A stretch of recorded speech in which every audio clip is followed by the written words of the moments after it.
À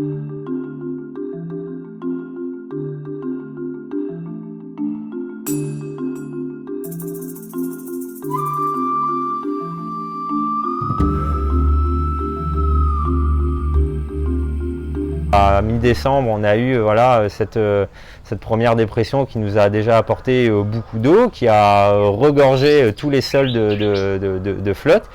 Et là, on se prend voilà, un deuxième coup de massue début janvier avec encore beaucoup d'eau. Nous, on a eu plus de 250 mm au pluviomètre. Les relevés Météo France sont à 300-310, je crois, pour Dumbéa.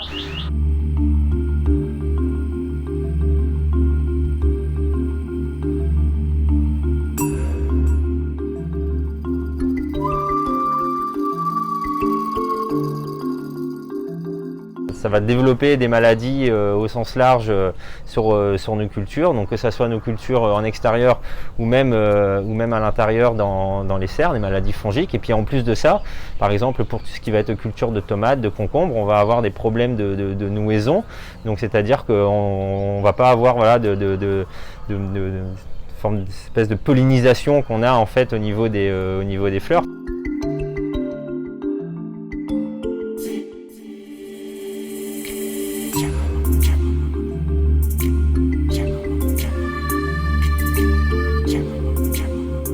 C'est déjà de la perte aux alentours de 20-30%.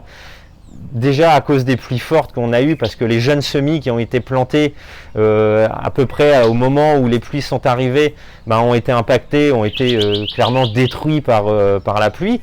Donc derrière, il faut replanter.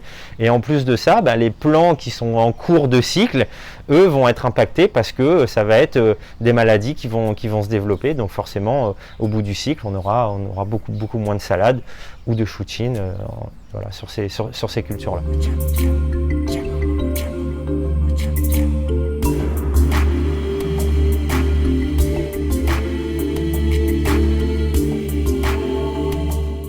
La parade, c'est d'avoir des installations qui permettent de s'affranchir un petit peu des conditions extérieures, qui permettent de protéger, on va dire, les cultures des éléments. Donc ça va être le vent et la pluie notamment.